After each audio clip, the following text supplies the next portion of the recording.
is what is your name and where are you from? Epimenio Albano Leiva. I was originally born in Santa Fe. I was raised in Peña Blanca. My name is Luke Leva. Is Alexa Urueta. I was born here in Albuquerque, New Mexico. Steven Archuleta. I grew up in one of the historic neighborhoods here in Albuquerque called Los Duranes. Went to Valley High School. Nice. I graduated from Valley High School last year.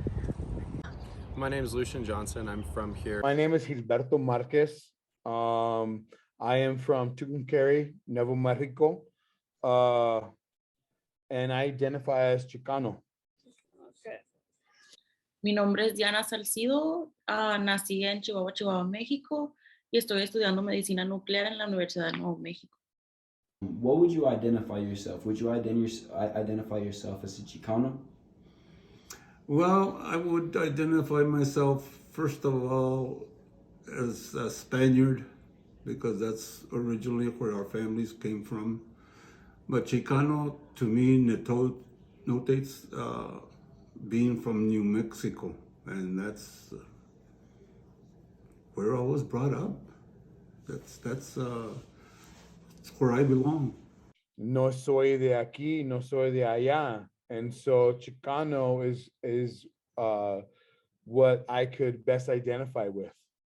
There's some obstacles that you might have faced, either in school, growing up, getting to where you are in life, just based on, your identity and what people can perceive of you. Mid-school, went to a private school. Used to make fun of me. I liked speaking Spanish. Nobody spoke Spanish. And I think that's the reason I stopped speaking. Because again, I wanted to adapt to the world. And I remember things going on, this Chicano movement. There was a lot going on in the 70s. Yeah. And I look back and I remember at the time I couldn't tell you what it was. I just remember, there was a lot of activity around this, the music, and I remember, we used to cruise up and down Central. This is when Tingley had, used to cruise back there into the bosque, and it was a cool place. Nice. Can you think of any examples that you can give us about, like, an example of a tradition that you wouldn't, if you were American, you wouldn't necessarily practice? Well, let's look at the penitentes, right? The penitentes, and you also look at the santeros, right? So you have santeros that do depictions of Christ and depictions of saints in a very different manner in which anglicized Catholicism depicts them. The celebration of Our Lady of Guadalupe, Fiestas in Peña Blanca, which was on December the 12th. We had people come over to the house afterwards and have some some classic dishes like tamales, bollitos with small pieces of bread, pozol, and empanaditas and other stuff like that. How do you think that we are represented in the terms of education? I think we're severely underrepresented, and it shows in our graduation rates. Yeah. I think Chicanos and Chicanas graduate at about 60, 50, it depends on the region, but our graduation rates are amongst the lowest. And I think that's because when you look at how teachers are qualified to deal with English language learners, meaning people that are Spanish speakers, people from our culture, the fact that we are in schools that are underserved, we don't get, we're under represented, we're under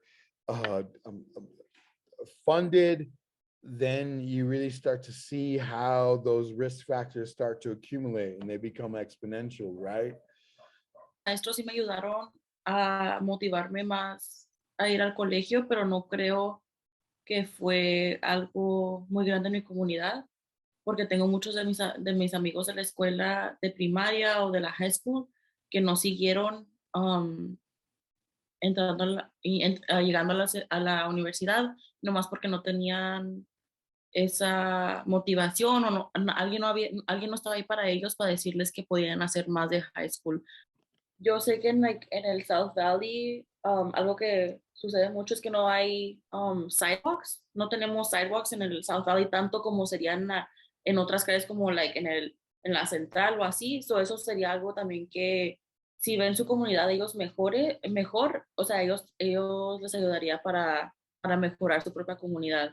O si no, si ven que su comunidad pues no, el mismo gobierno no le pone tanta atención en su comunidad, si ven que pues que no les hacen caso o que no hay tantas también, eso también hay como tiendas orgánicas, casi todas las tiendas orgánicas siempre están en la Heights, ¿no? Pues donde no hay tanto latino.